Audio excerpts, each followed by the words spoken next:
Bueno, este día vamos a ver sobre el positivismo lógico. Comencemos.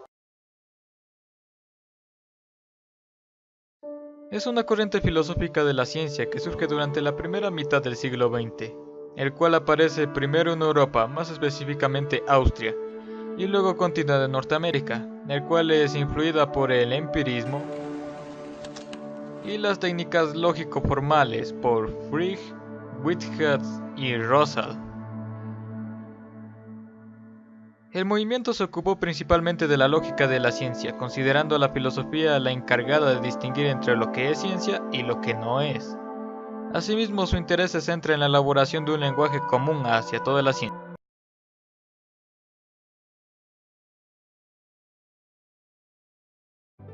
La corriente del neopositivismo surge en Viena aproximadamente en 1920 y 1930, integrado por pensadores, científicos, matemáticos, filósofos, que se denominaron el Círculo de Viena.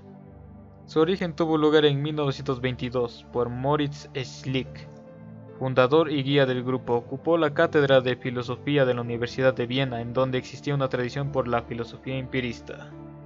Uno de los integrantes más importantes del Círculo de Viena fue Alfred Jules Ayer, considerado el padre del positivismo lógico, por su obra Lenguaje, Verdad y Lógica, en el cual defendía las tesis capitales del positivismo lógico, en particular la doctrina de la verificación, la separación completa entre enunciados lógicos y enunciados empíricos, y la imposibilidad de la metafísica por construir un conjunto pseudo-preposiciones.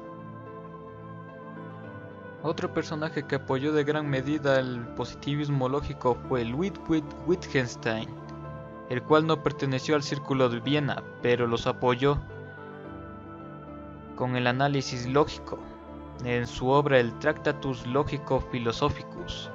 Había dicho que la única manera que quedaba de hacer filosofía después de eliminar la metafísica era el análisis. Esta es la propuesta del empirismo lógico. Sin metafísica, psicología o ramas normativas, lo que queda es el análisis lógico. La filosofía sería el análisis de las preposiciones de la ciencia, que serían purificadas de todo sinsentido y toda metafísica y fundamentadas en la teoría del conocimiento, epistemología. La tesis fundamental del Tractatus es esta más estrecha vinculación estructural o formal entre el lenguaje humano, hasta tal punto que los límites de mi lenguaje son los límites de mi mundo. De forma simple, recordemos un enunciado en el lenguaje físico. Puede reproducirse a otro sensorial, por ejemplo. Ahí hay una mesa. Puede reproducirse como en tal lugar, en tal momento percibió color café, forma rectangular, etc. Y estas serán las bases de nuestro conocimiento. Russell y Whitehead ya habían iniciado la tarea de la reducción, con el concepto de que si podíamos hacer esta reducción, los grandes teoremas resultarían claros, pues ya conoceríamos los fundamentos. En la crítica de la razón pura, Immanuel Kant propuso que los enunciados son de dos clases, analíticos y sintéticos. La diferencia entre estos dos enunciados se estriba en la forma como se les predica verdad. Para los analíticos solo en función del significado de sus términos, para los sintéticos en función de cómo es el mundo. Los analíticos entonces no nos dicen nada sobre el mundo, son puras tautologías. Los sintéticos sí hablan sobre el mundo, ejemplo. De enunciados analíticos, todos los solteros no son casados. El color negro es oscuro, ejemplo de enunciado sintético. Hay un automóvil allá afuera, está lloviendo.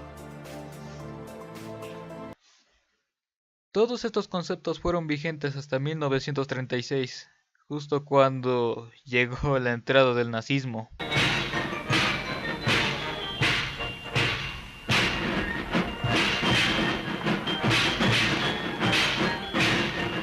Después de la entrada del nazismo, Moritz Schlick es disparado por su estudiante. Por consiguiente, el Círculo de Viena se disuelve y los integrantes deciden escapar a los demás países o a Norteamérica.